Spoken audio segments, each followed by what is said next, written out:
comenzó el programa de construcción. En segundos, miren esto que tengo aquí en TikTok. Si en tu propiedad tienes una placa de concreto y te filtra, hay 3 errores que no debes cometer. Quédate. Número 1, colocar cemento sobre cemento sin aplicar ningún tipo de aditivo. Ajá, bueno, y nosotros lo vimos aquí en TikTok. Vamos a ver el siguiente material. Me presento, mi nombre es José Mijares, muchos me conocen en las redes sociales como Chocho Oficial y en esta ocasión estaré hablándole con relación a lo que necesitamos nosotros para levantar algún tipo de proyecto en el tema de la construcción, tipo de materiales, qué hacer y qué no hacer, de qué cuidarnos y en qué avanzar sin ningún tipo de temor. Así que acompáñame. Ok, lo primero que tiene que saber cuando vamos a hacer un levantamiento estructural desde acero, desde las bases en el suelo, vamos a requerir este tipo de material que son las llamadas cabillas. Son una varilla de acero corrugadas en su lateral para que tenga mayor agarre al concreto. Ahí los calibres más utilizados comúnmente son el de media, el de 3/8 y el llamado triple pollo. ¿Esto por qué? Porque con esta que llaman tripa de pollo, que es de 1/8, la utilizamos ¿para qué? Para hacer los sunchos con lo que vamos a amarrar lo que es el enrejillado de refuerzo estructural que tendrá nuestro vaciado de concreto, lo que llamamos columna o que también llamamos viga de arrastre o coronas. Muy importante saber que este tipo de varillas vienen en esta presentación que son varillas lisas y estas que son corrugadas. Cuando vamos a hacer algún tipo de estructura que necesite refuerzo estructural, una estructura de concreto, vamos a utilizar las que son corrugadas porque estas son las que nos van a ayudar a que el concreto tenga un firme anclaje en ella. Aquí se nos deslizaría el concreto y por ende pueden ocurrir ciertas grietas o fisuras en la estructura. Una vez que hayamos seleccionado nuestro material de acero para hacer el enrejillado necesario para refuerzo estructural, tanto de fundación como de viga y columna, pasamos a seleccionar nuestro material para hacer el agregado del mortero o cemento. Por acá, como puede ver, es arena negra o arena lavada, mejor conocida en el mundo de la construcción. Por acá pueden ver lo que es la grava, que le da bastante refuerzo estructural también. Y el tercer material está un poco más allá, sígueme por favor. Muy importante este tercer material, cemento gris tipo Portland. Tenemos la fundación, tenemos nuestros pisos, ahora es hora de levantar paredes. Sígueme. Para ello vamos a emplear bloques. Están los de arcilla, pero también por acá, como puede ver, están los bloques de cemento. La composición de este tipo de bloques es de cemento, arena lavada y en algunas ocasiones utilizan alivén para darle ligereza, pero sosteniendo su refuerzo estructural. Este es un bloque muy robusto que se usa para hacer paredes perimétricas o que vayan a recibir algún tipo de carga. El siguiente bloque muy tradicional y el más utilizado para hacer cierres perimétricos y divisiones es el bloque de arcilla. Este también se presenta en varios calibres, calibre 10, 12 y 15, que le da mayor aislamiento térmico y sónico, al igual que el otro bloque que te presenté anteriormente.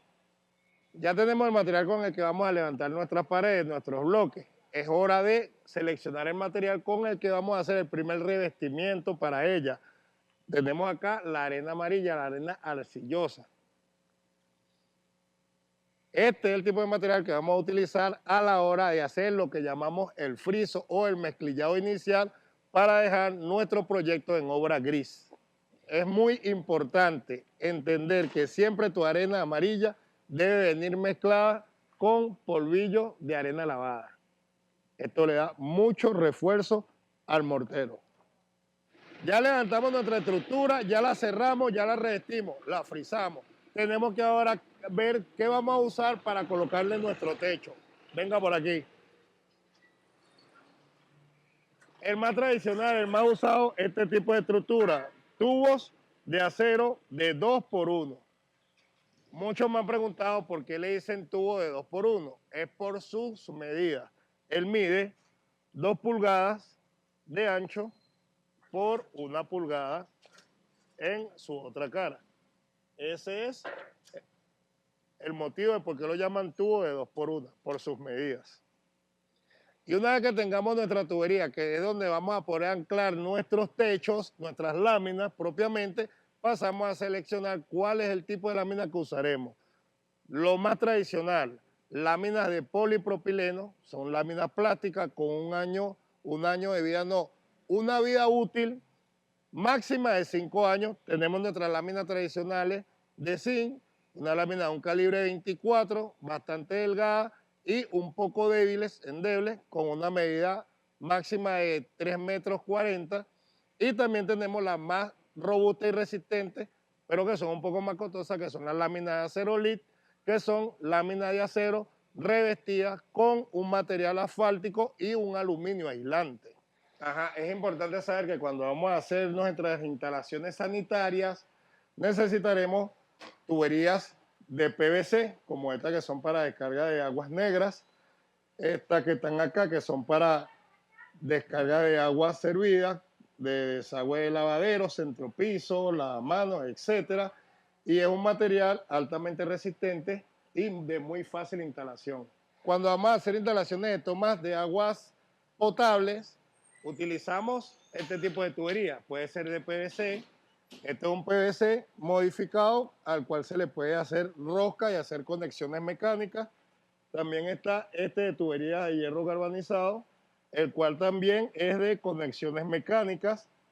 También hay dos tipos de tuberías más modernos que quiero mostrártelo, así que por favor acompáñame.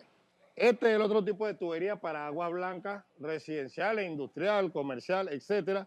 Estas, que son las más modernas y las más efectivas hasta el momento, llamadas tuberías de PPR, que su sigla significa polipropileno random.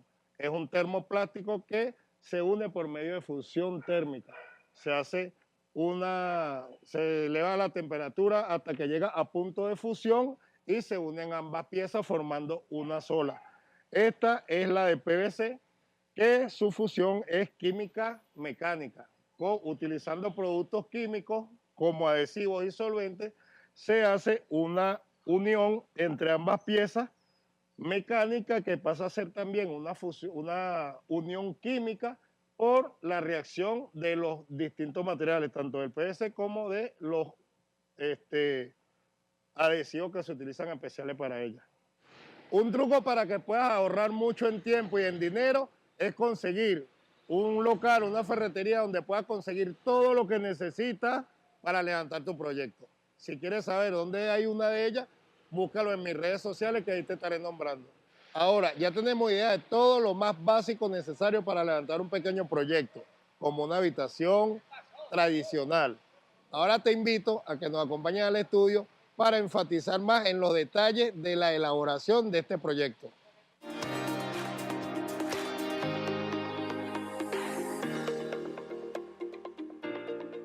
José Gregorio Mijares, especialista en construcciones y remodelaciones. Saludos a la gente Cheo Chop_oficial. Por allá está en TikTok y por allá está en Instagram. Y a la gente que está por aquí en el canal de YouTube, Globovisión Videos en Vivo, a toda la querida audiencia que nos ve a través de la señal abierta y algunas cableras. Atención con el programa de hoy para aprender. Como siempre, orientar a la familia venezolana. Bienvenido, José Gregorio. Muchas gracias por la invitación. De verdad que me siento bastante halagado y bueno, me alegra de que mi contenido ayude a muchas personas y bueno, que haya tenido tanto alcance de que me hayan invitado al programa de ustedes. Claro, estamos felices de que estés aquí, de que hayas madrugado. ¿Cuántos años de experiencia tienes? Hasta ahorita, más de 12 años. Más de 12 años. Sí. Bien, entonces, bueno, vamos a construir la casa, el proyecto que tiene la gente. ¿Cómo hacemos el presupuesto? ¿Por dónde empieza? Comenzamos calculando el área del espacio que queremos trabajar, el espacio que queremos intervenir. Okay. Es muy importante tener en cuenta las dimensiones del espacio que vamos a intervenir para de esa manera comenzar a calcular cuánto material voy a necesitar. Lo primero que tenemos que hacer son los cimientos donde se va a anclar la estructura bajo tierra, que normalmente lo llamamos zapatas en el área de la construcción urbana, doméstica, tradicional de las barriadas populares. Ok. Luego de eso tenemos que calcular el material que vamos a utilizar para lo que es la losa, el suelo, el piso, lo que va a ser el firme de nuestra vivienda, donde vamos a comenzar a levantar las paredes y todo ese tipo de estructuras.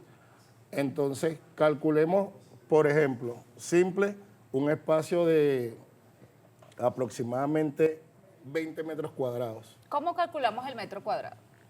El metro cuadrado es un área que tiene 1 metro en cada uno de sus lados. Si, déjame apoyarme. Ahí tienes para que... Déjame apoyarme un poco acá en esta pizarra. Ok. Supongamos que tenemos un área, hablamos de 1 metro cuadrado, es un área que en cada uno de sus lados tiene 1 metro. Ok. Para nosotros calcular un área de 20 metros cuadrados, estamos hablando de un área que puede albergar fácilmente 20 cuadros de 1 metro. Chévere. Entonces, en cada uno de sus lados. Exacto. Okay. Entonces, simplemente tantos cuadros de 1 metro posible quepan en un área de 20 cuadros. Okay. Cuando hablamos de un área de 20 metros cuadrados, es un área que puede albergar 20 cuadros de 1 metro. Bien. Entonces, supongamos que yo voy a trabajar sobre 40 metros cuadrados y voy a hacer 2 habitaciones. O voy a hacer un cuarto, lo que vaya a hacer las personas. Entonces, ya dijimos que necesitamos las cabillas, que nos dijiste del tipo de cabillas. ¿Necesitamos esos 3 tipos de cabillas? Necesitamos, no los 3 tipos específicamente, porque normalmente cuando vamos a hacer una construcción, también va a depender de la cantidad de construcción que tú vayas a elevar. Porque si vas a hacer una construcción de una sola planta, no tienes que darle tanto refuerzo estructural porque sobre ella no vas a montar nada. Okay. También, aparte de las cabillas que se utilizan para darle ese refuerzo estructural a las columnas y a las vigas, se pueden sustituir, como actualmente está sucediendo, con tuberías estructurales de 100 por 50 o 100 por 100 que sirven para erguir una columna o fijar una viga de manera inmediata, ya utilizando soldaduras para anclarlas entre sí y usando unos tipos de flanches especiales para anclarlas a la superficie del suelo. ¿Qué son las flanches? Los flanches son unos cuadros de acero que te sirven como soporte para que la tubería no se vaya a hundir en la superficie arenosa. Bien, entonces, bueno, tenemos ya el presupuesto. Tú me decías en el corte, antes de iniciar, lo de qué es lo que cómo se le debe hablar al albañil, a la persona que te va a hacer el trabajo. ¿Cuáles son las preguntas? Bueno, como te estaba diciendo anteriormente, uno de los principales errores que comete la persona que solicita el servicio es que le dice al técnico, sin conocerlo, le dice, tú eres el que sabe lo que tienes que hacer, simplemente hazlo. Ok. Eso es un grave error. ¿Por qué? Porque hay muchas personas que no tienen ni siquiera el mínimo conocimiento de lo que van a hacer y cuando escuchan eso ven la oportunidad para lucrarse de una persona que está necesitando un servicio y que tú simplemente vas a hacer lo que llamamos coloquialmente una chapuza. ¿Ok? Y los chapuceros se han aprovechado mucho de las personas. No estoy hablando en general. Claro. Chévere. Nosotros tenemos muchos profesionales, muchos expertos en el mercado venezolano, pero también hay muchas personas que se han aprovechado de la falta de conocimiento del solicitante del servicio. Eso es un problema que nosotros hemos venido atacando y por eso fue que prácticamente comencé yo con esto en las redes sociales. Bien, ¿y hay un monto establecido de cuánto cobrar dentro del mundo de la construcción? Sí lo hay. Hay un estándar que son precios que se acercan, es un promedio, chévere. Por lo menos si vamos a hacer un revestimiento en cerámica, en pintura, instalar los bloques, levantar la columna, dependiendo del trabajo, siempre hay un estándar y es un promedio que se maneja entre los técnicos. Ok, por lo menos si nosotros vamos a hacer un revestimiento, queremos instalar cerámicas o baldosas tradicionales o porcelanato, ¿puedo decir cifras? Sí. Eso está entre los 10 y los 15 dólares por metro cuadrado. Ok. Hay lugares donde, dependiendo del volumen del trabajo, reduce el precio, la cantidad, bien. entonces acorta los costos. ¿Me entiendes? Porque una cosa compensa a la otra. Hay un trato Pero ahí. cuando es muy pequeño, entonces hablamos de que te voy a cobrar por el proyecto. Porque quizás si yo te digo que $15 o $10 el metro cuadrado de porcelanato, pero vamos a trabajar en una superficie muy pequeña, ya yo no te lo cobraría por el metro cuadrado, sino por lo complejo del proyecto, ¿sabes? Claro. Si vamos a hacer una cocina en mampostería, que no estaríamos hablando que si una superficie muy grande, sino que un espacio reducido, donde vamos a tener que hacer algunos trucos y técnicas de anclaje, de vaciado, de revestimiento, todo ese tipo de trabajo, uno lo cobraría ya por un proyecto. Porque si me voy por metro cuadrado, los números no me van a dar a mí y la idea es que ambos quedemos satisfechos. Bien. Entonces muchas veces se llega a un acuerdo con el cliente, se le plantea qué es lo que tenemos pensado realizar. Es muy importante eso. Preguntarle a la persona qué vas a hacer, porque tú eres la que necesita el servicio, tú eres la que vas a cancelar el proyecto y tú eres la que te vas a quedar viviendo ahí con eso. Y todos los días vas a ver eso. ¿Sí me entiendes? El técnico se va. Entonces, en base a eso, tú tienes que asegurarte de que tu inversión, durante el tiempo que la vas a estar viendo, te va a mantener satisfecha. Correcto. Ok, entonces, ponemos el proyecto, yo te lo presento a ti. Mira, voy a trabajar con tabelones de 8 centímetros, voy a utilizar este tipo de mortero, voy a utilizar este tipo de revestimiento. La cerámica o con lo que tú vayas a revestir tiene que ser 100% seleccionado por el que solicita, porque es esa persona la que va a vivir visualmente siempre con ellos. No puede dejarle eso al técnico, porque el técnico se va. Es tu decisión sobre tu propiedad. Tiene que salvaguardar eso. Entonces es muy importante preguntarle qué vas a hacer, cómo lo vas a hacer. Ok, ¿y cómo seleccionar esos materiales de la manera correcta sin que las personas, bueno, por ejemplo, los bloques, decías que unos de cemento y unos de arcilla, ¿cuál es el mejor? O cada quien tiene su, digamos, tiene su beneficio, pero bueno, dependiendo de lo que vayas a hacer. Como lo está diciendo en el video que está en la presentación, el bloque de cemento se utiliza mucho para levantar muros perimétricos o que tengan algún tipo de contacto directo con algún terreno. ¿Para qué? Para que sirvan de soporte. Y el bloque de arcilla es un poco más liviano, un poco más económico en su construcción y se utiliza mucho porque es muy bueno en aislante térmico y aísla los sonidos también. Eso es importante. Okay, claro. Y es el más tradicional porque es el de más fácil producción, el material que más se consigue y es muy económico a la hora de tú adquirirlo, porque actualmente en el mercado puedes adquirir como que son 3 por $1. Entonces cuando tú lo ves a volumen, estás recibiendo como que 30 bloques por $10 y una pared promedio se lleva 110, 120 bloques.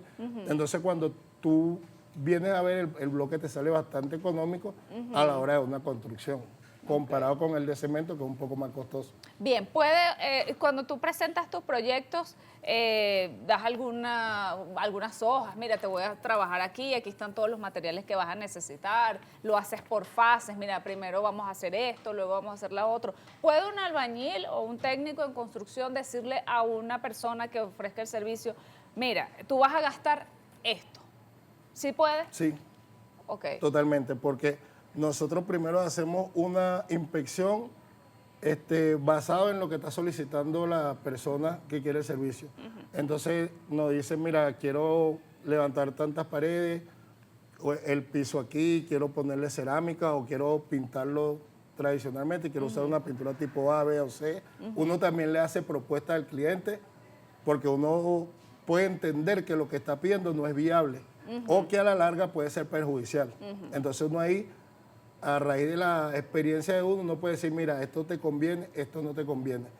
Luego que tenemos la idea del cliente, comenzamos el levantamiento del proyecto, que es donde uno empieza a hacer los cálculos de materiales necesarios y entonces bajo esos números uno empieza a cotizarle y le presenta al cliente material por material el precio de cada uno de ellos, se le presenta en el informe el costo total de los materiales y aparte se le presenta el costo por la mano de obra. Ok. Bien. Y también ahí se especifica el total del proyecto y también el tiempo estimado de duración. Mira, estimo que voy a durar 3 meses, 2 días, 3 días, 5 días, para que el cliente se prepare, porque de repente vas a estar intervenido por un tiempo, tienes que Claro. tomar medidas al respecto. Vamos con algunas preguntas. Che. Bueno, te preguntaba, las personas que quieren construir, tienen su proyecto, quieren hacer una planta de arriba, 2 cuartos, ¿qué es lo primero que pueden ir comprando para que no se les haga, digamos, costoso la inversión? Bueno, costoso no, igual sale costoso, pero por parte. Normalmente lo que no se vaya a degradar, ok, puede ser la arena. Claro, para calcular qué cantidad de arena necesitas, te doy ya un pequeño ejemplo acá de cómo calcularla. Ok. Es bastante simple. Siempre vas a tener un rango de pérdida 5%, 10%, pero ya esos son... mira, supongamos que tienes una superficie de 3 por 4 metros. O sea, 4 por 3, eso da un total de 12 metros cuadrados. Se manifiesta así en la estructura. 12 metros cuadrados y el grosor de la losa que vas a construir es de 10 centímetros, que están representados aquí. Esos 12 metros tú lo vas a multiplicar por .10.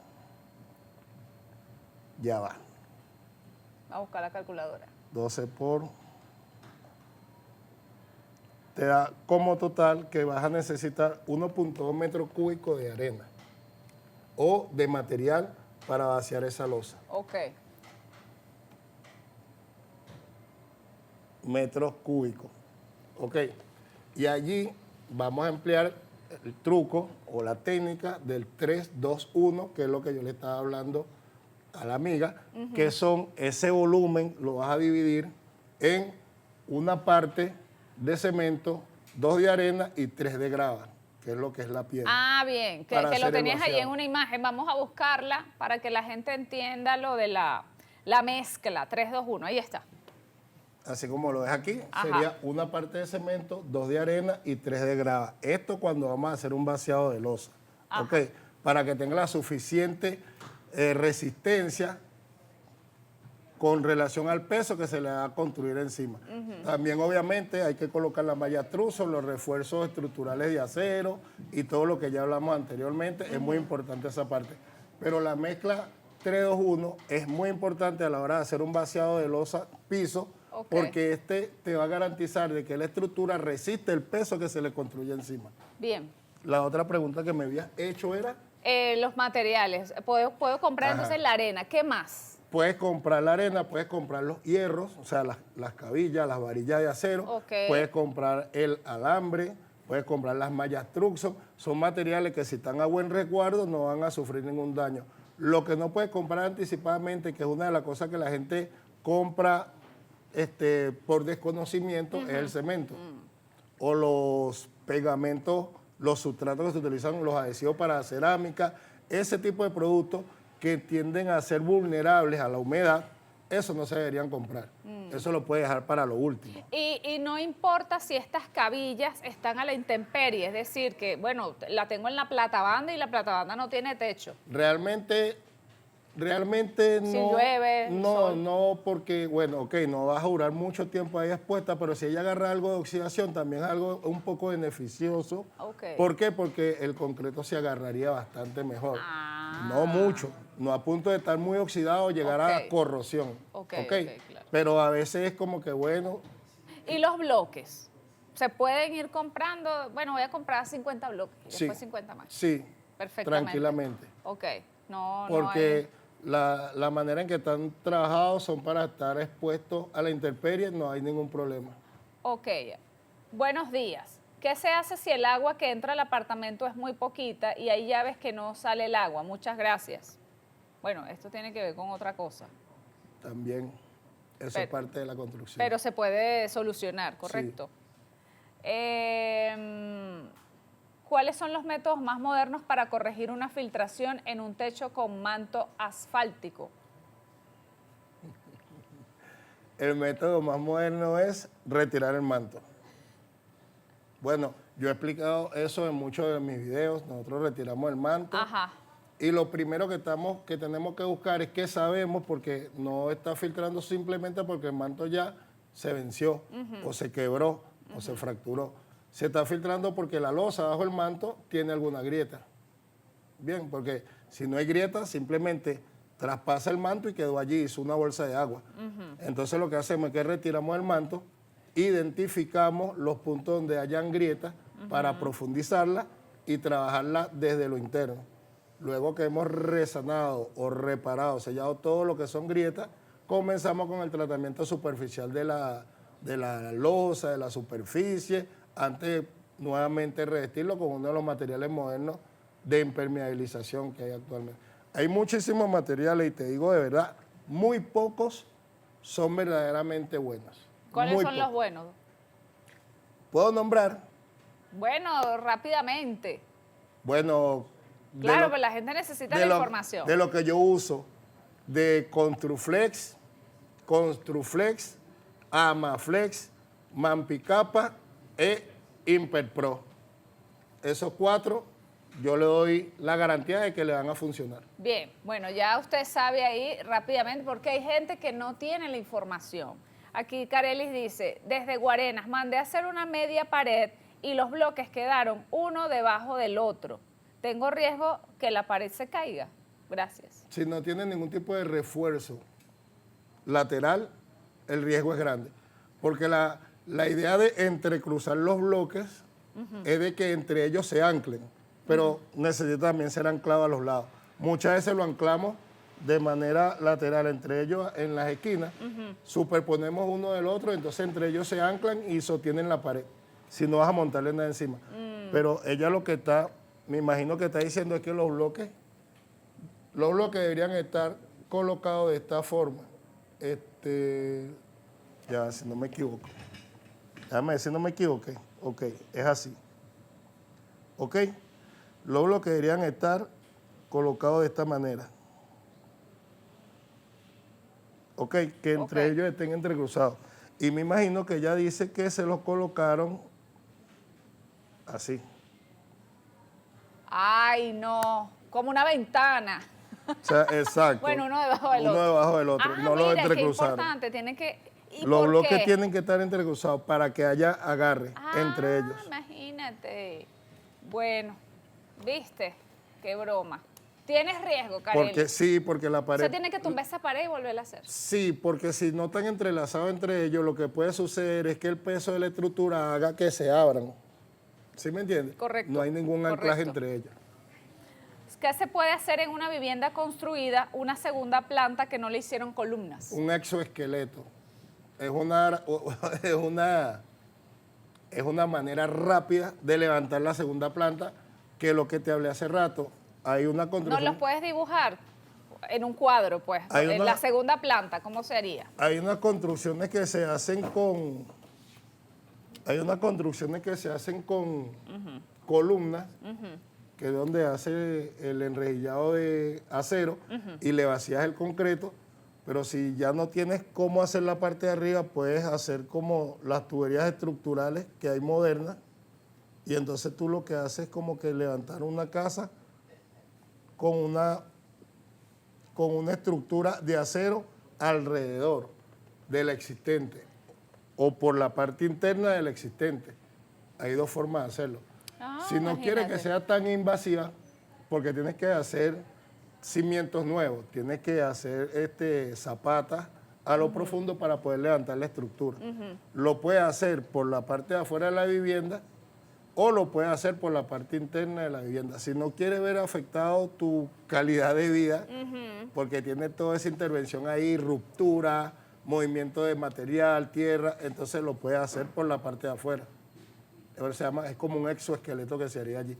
O si no, de la manera tradicional, que es perforar desde las paredes, romper las paredes, ir al suelo y levantar columnas con el enrejillado de cabilla de acero, ponerle la tabla, vaciar el concreto y poner la corona y darle hacia arriba. Es mucho más invasivo. ¿Por qué se cae una casa? Que lo hemos visto, bueno, muy pocas veces, pero hemos visto que se cayó. El terreno donde lo construyen, ¿sabes? Todo es el terreno. Bueno, He visto casos donde se caen hasta edificios en otros países porque están mal construidos. Pero normalmente es cuando el terreno es muy arcilloso, muy suave, muy blando. Entonces no resiste el peso de la estructura, se mueve y se va a la estructura completa. Mayormente lo que vemos en los sectores populares.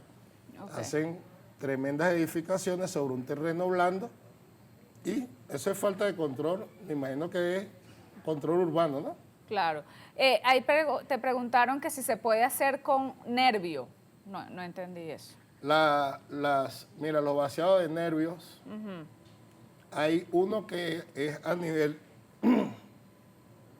de ingeniería, y como se lo dije a la amiga, en ese tema busco de no meterme porque es como faltarle respeto a la profesión.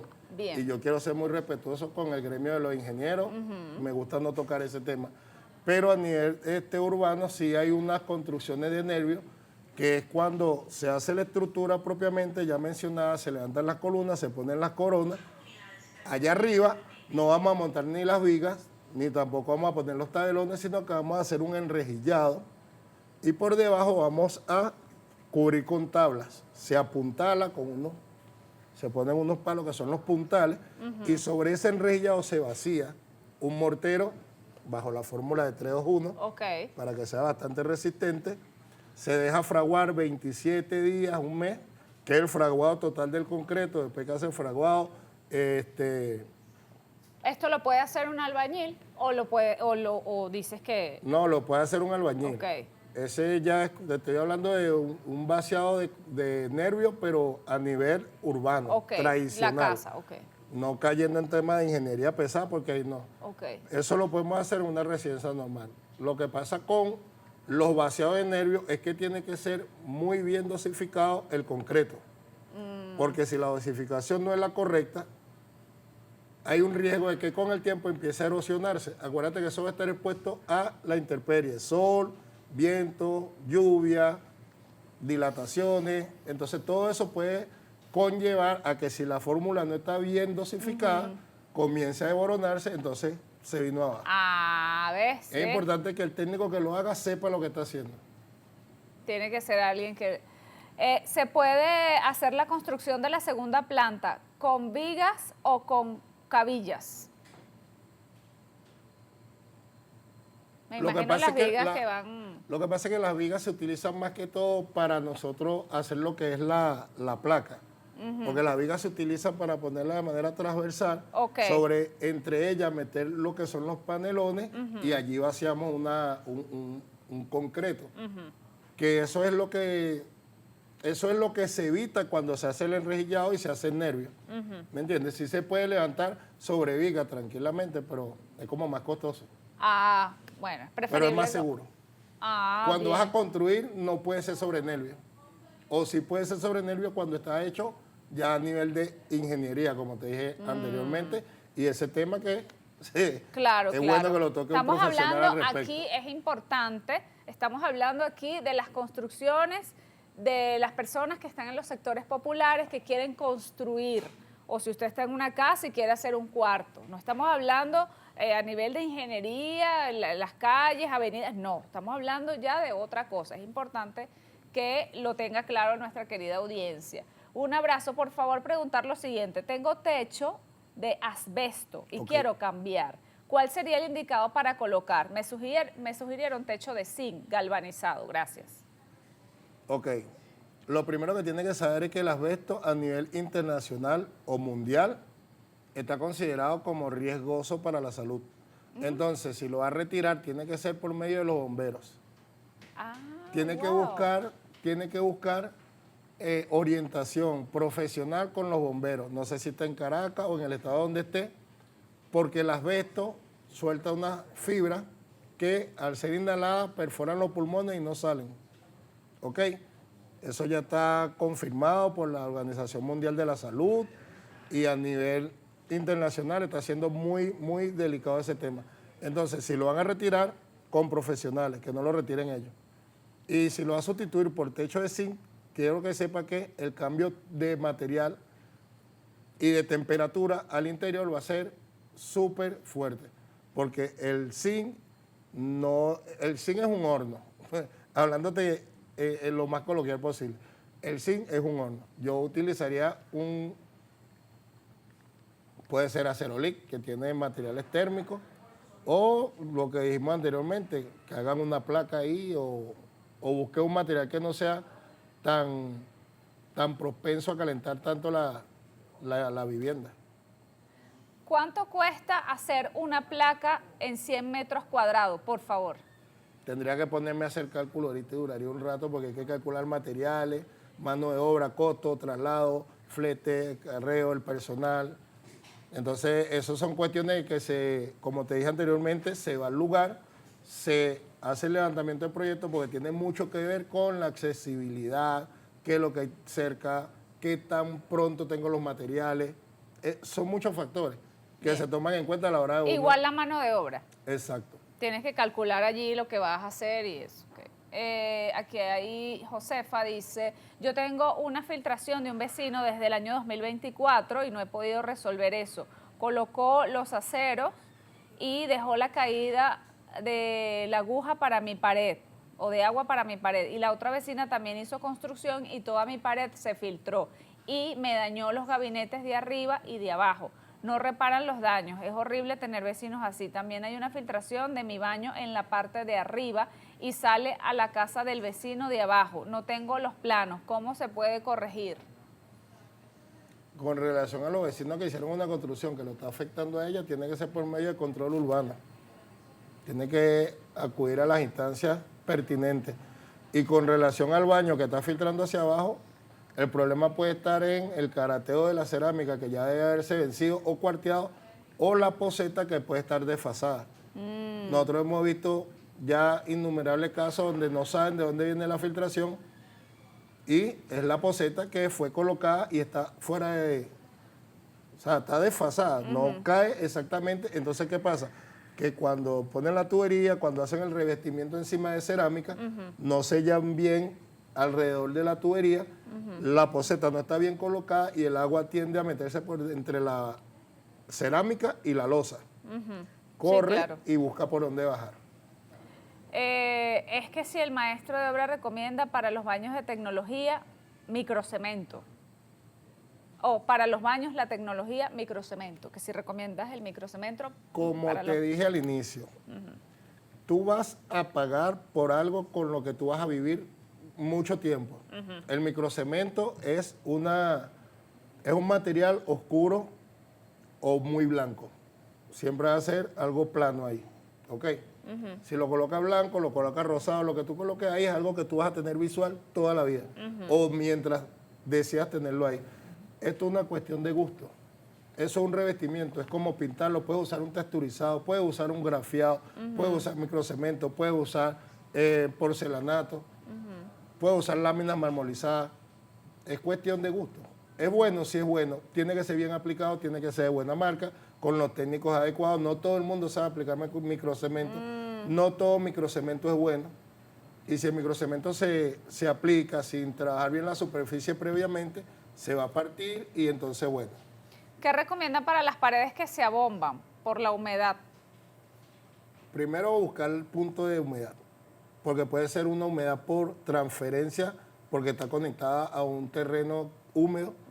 Puede ser una humedad causada por un baño que está una descarga de agua recurrente, no constante, sino que cuando utilizan el baño, por algún lado se escapa algo de agua y se proyecta hacia esa pared. Entonces, lo primero es buscar el foco de la humedad. Y luego, bueno, se puede trabajar con polímeros, con resina de impacto profundo antes de revestirla nuevamente y repararla. ¿Para qué? Para prevenir que en un futuro, si vuelve a ocurrir una humedad, esa resina selló y bloqueó, mantiene el lado, no se te proyecta hacia este lado. Busca la manera de que no se vuelva a proyectar al interior. Ok, y alguien te pregunta que cómo se arregla una pared que se está inclinando. Tumbándola otra vez y haciéndola de nuevo. Rápido, mucha humedad, frío en la zona. ¿Qué recomienda para las paredes? Ah, bueno, es porque es frío. ¿Cómo arreglar una pared que se está inclinando y qué tubo se debe usar para construir techo machembrado o machembrado en segunda planta, medidas 10 por 4? Ahí yo utilizaría tuberías de, puede ser de 25 por 50 estructural, que son altamente resistentes, son tubos con un calibre bastante grueso que va a resistir la carga, ¿ok? Entonces, si usamos un tubo frágil, un calibre 20, 16, hasta el mismo 18, 2 por 1, se puede utilizar para hacer un techado normal, pero para un machimbrado tiene que ser una tubería estructural. Es un peso considerable lo que se va a montar encima. Muchas veces ponen el machimbrado, luego una placa, luego el manto. La mayoría de las veces ponen el machimbrado, sobre él el manto, pero siempre tiene que ser una tubería que resista un peso considerable. Bien, primeramente que todo, para hacer una estructura hay que hacer un estudio de suelo. Bueno, eso lo comenta Manuel. ¿La gente hace estudios de suelo en los sectores populares? Realmente no. Esto lo hacen ya lo que estabas comentando. Simplemente ahí hay un espacio y ahí construyo. Puede ser por necesidad, puede ser porque no hay control, pero una cosa conlleva a la otra y es donde vienen los riesgos. Los riesgos traen daño. Muchas veces cuando llegan las temporadas de lluvia, se muestra qué es lo que va a suceder cuando no se hace un estudio de suelo. Correcto.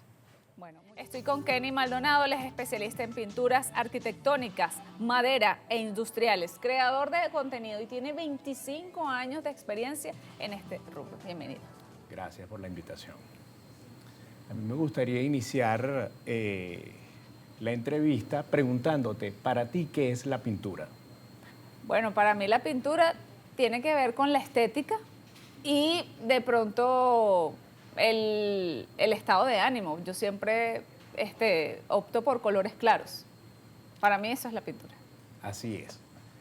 Bueno, y a continuación de Choco, el anterior entrevistado, que hablaba del tema de la construcción, es ideal hablar de la pintura, porque la pintura viene al final de todo esto, ¿no? De cuando terminamos de construir, necesitamos decidir con qué pintura o cómo vamos a revestir nuestras paredes.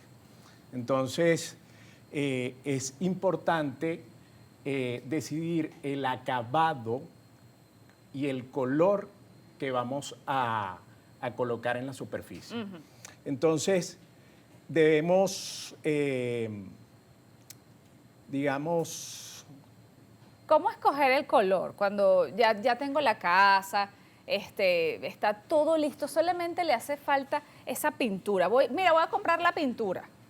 Sí. Pero no tengo, bueno, yo tendría definido el color, pero hay gente que todavía no tiene definido el color. ¿Cómo empezamos a definir ese color? Bueno, nos vamos por las tendencias.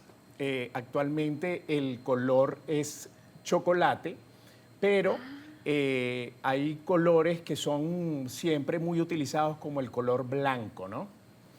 El tema del gusto de la persona que decide pintar la superficie es muy importante. También tenemos que tomar en cuenta muchos aspectos como el color del piso, las cortinas, el tapiz de los muebles. Es muy relevante a la hora de escoger el color. Pero volviendo un poquito atrás, es importante destacar que la pintura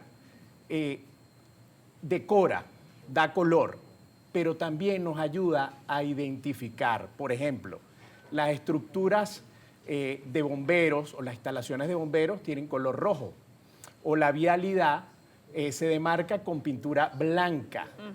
¿Ok? Entonces la pintura nos ayuda a identificar, ¿no? Pero también protege.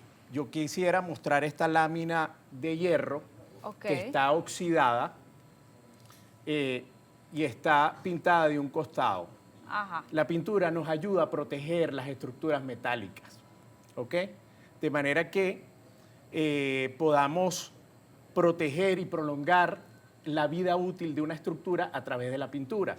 Esta lámina tiene un fondo anticorrosivo. El fondo anticorrosivo, la tarea de un fondo anticorrosivo es oxidarse él principalmente antes que la estructura.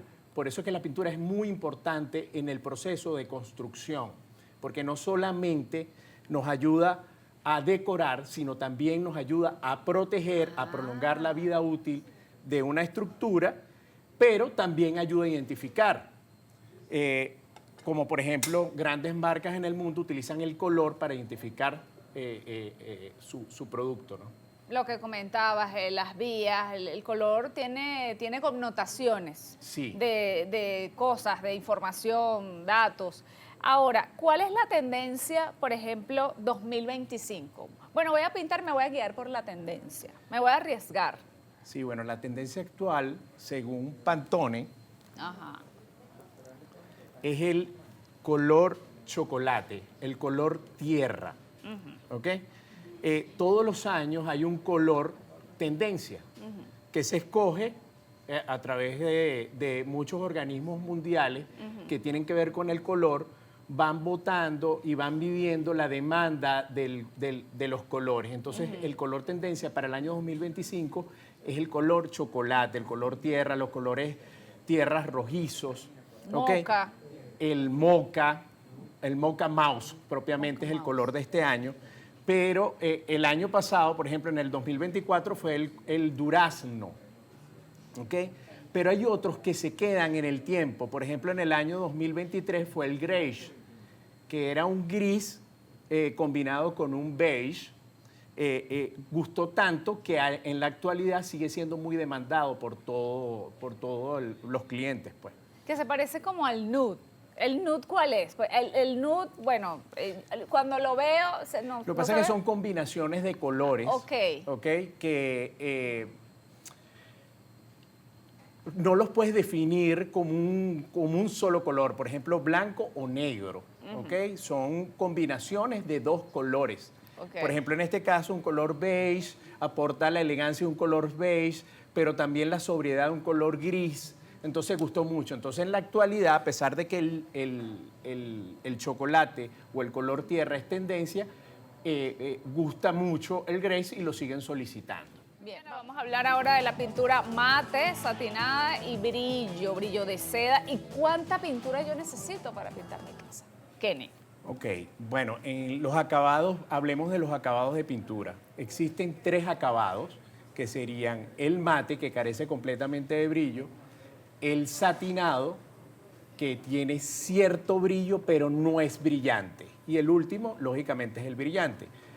En las pinturas arquitectónicas, en el caso de las paredes, las recurrimos principalmente, o la opción principal son las pinturas a base de agua, de acabado mate o satinado. Eso lo escoge la persona que decide pintar.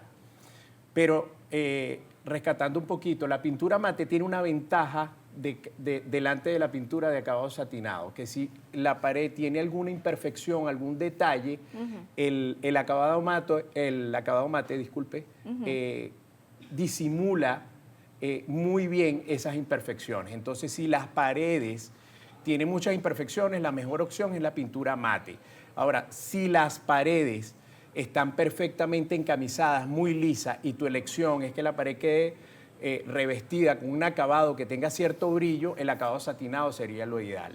Ahora, en cuanto a la cantidad de pintura que necesitamos, pues es muy sencillo. Debemos medir el largo por el alto de las paredes que vamos a recubrir, y eso nos va a dar un porcentaje de metros cuadrados o una cantidad de metros cuadrados.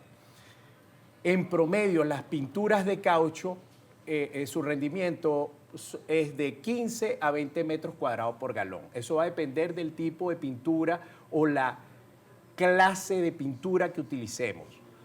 En el mercado, las pinturas se clasifican en 3 tipos: pinturas clase A, clase B y clase C. ¿Qué define una pintura clase A? Bueno, una pintura clase A la define los componentes y la calidad de los componentes que ellas contienen. Por eso hay también diferencias de precio. ¿Ok? Hay pinturas clase B que tienen una excelente relación precio-calidad, y hay pinturas económicas que no es porque sean económicas no hacen el trabajo, pero indudablemente el rendimiento disminuye considerablemente de una pintura clase A. ¿Ok? Bien, ok. Entonces, es muy importante que escojamos, como decía el señor Choco, Cheo. Cheo, perdón, dependiendo de la calidad del producto o el presupuesto que necesitas, debes escoger lo que necesites, pues. Aquí te preguntaron que cuál es la pintura más recomendable para apartamentos que están en la playa, Okay. por el tema del salitre. Bueno, ahí hay un detalle muy importante también, es que debemos decidir o decidir no. Si nosotros vamos a aplicar una pintura en exteriores, es un tipo de pintura, porque eso también, ahí sí hablaríamos de tipos. Hay pinturas que son para aplicar en exteriores y hay otras pinturas que son para aplicar en interiores. En el caso de un apartamento en la playa, estaríamos hablando como un apartamento en el área interna. ¿Okay? Podemos utilizar una pintura. Hay una nueva tecnología de pinturas elastoméricas, que son unas pinturas muy resistentes a la humedad y a los cambios de temperatura, que brindarían una excelente opción. Claro, esas son pinturas, las pinturas elastoméricas principalmente fueron diseñadas para el exterior de las edificaciones, ¿okay? Pero en las zonas marinas es muy frecuente que aparezcan los hongos o una mezcla de hongo y líquen. El líquen es una alga que viaja a través del aire y se deposita en las paredes. Entonces, debemos preparar antes de pintar, no hablé de eso, debía haber hablado de eso, que es que nosotros debemos acondicionar la superficie antes de ser pintada. Es decir, hay dos escenarios. El principal escenario es que la edificación sea completamente nueva y las paredes estén vírgenes, ¿ok? Debemos utilizar un sellador antialcalino que va a acondicionar la superficie para ser pintada. ¿Eso aplica para todos? Para todo. El sellador primero. El sellador primero. ¿Qué debemos hacer? Aplicar un sellador que va a ayudar a controlar la alcalinidad del sustrato y prepara la superficie para recibir pintura. Generalmente los pintores recomiendan, no, compra una pintura barata y aplícala primero como base. Es incorrecto. Lo recomendable es aplicar un sellador antialcalino. ¿Por qué? Porque generalmente los albañiles utilizan arena amarilla para hacer la mezclilla y darle, digamos, esa apariencia lisa a las paredes. ¿Ok? Y la arena amarilla es una arena que no ha sido lavada o previamente acondicionada y es muy alcalina. Entonces es muy frecuente que cuando pintamos sobre una superficie muy alcalina aparezcan manchas amarillas. ¿Ok? No. Entonces debemos utilizar un sellador antialcalino que es como una pintura blanca. En algunos casos, muchas marcas, los selladores antialcalinos son blancos, otros son grisáceos, ¿ok? Pero van a controlar esa alcalinidad de la superficie y van a evitar que reaccione al momento de que tú pintes, apliques la pintura, reaccione la pintura y aparezcan esas manchas desagradables. Luego de ello aplicamos nuestra pintura, pero también el sellador antialcalino nos va a ayudar a mejorar el rendimiento de la pintura. ¿Por qué? Porque ella va a sellar los poros de la superficie y va a ayudar a esa abrochabilidad y que el color se vea mucho más uniforme y más real. ¿Y ese sellador se puede colocar con el rodillo? Sí, se puede colocar con brocha, rodillo o un método asistido de aire como un compresor de aire. Claro, es menos usado en el caso de las pinturas arquitectónicas, un método de aplicación con pistolas. Claro, hay unas pistolitas de pintura que son muy cómodas, pero de verdad se desperdicia mucha pintura. Los métodos más usados son el convencional, la brocha y el rodillo. Bien, aquí Tefi Conecta dice, tengo un problema, está desconchando mi pared y no sé por qué, ¿con pintura lo puedo solucionar? Sí, claro. Una de las partes más importantes, vuelvo a repetir, es revisar o preparar muy bien la superficie antes de ser pintada. Un problema muy frecuente es el desprendimiento de las capas de pintura y eso sucede porque cuando la superficie ha sido pintada y ha tenido mucho tiempo, sobre todo en exteriores expuestas al sol, la pintura tiende a descomponerse y a generar un polvillo. Ese polvillo, si no es retirado o es fijado nuevamente a la superficie, si nosotros aplicamos una pintura, lo aplicamos de esa manera, no hay una buena fijación y al secar o al curar la pintura tiende a desconcharse. No sé si has visto esas superficies que se desconchan con facilidad. Sí. Sí, eso sucede porque la superficie no fue acondicionada. Hay selladores que ayudan a fijar nuevamente esa pintura a la superficie y nos dan un perfil de anclaje necesario como para nosotros poder dar el acabado final. Milagros te dice, a mí me recomendó un señor que pinta que puedo comprar clase B y le coloco cola blanca y ahora hay un aditivo impermeabilizante acrílico que dice el entrevistado de eso. Bueno, esos son parte de las falsas creencias. ¿Qué logra el pintor? O sea, no digo que no funcione. Lo que trata el pintor es de mejorar la calidad de la pintura. Cuando le añade cola blanca, lo que está tratando es mejorar la calidad de uno de los componentes de la pintura, que es la resina. ¿Qué hace la resina? La resina es el componente que está dentro de la pintura que nos ayuda a que la pintura quede adherida a la superficie. Eso es lo que logra la resina. ¿Ok? De manera que cuando nosotros añadimos un pegamento estamos mejorando esa adhesión.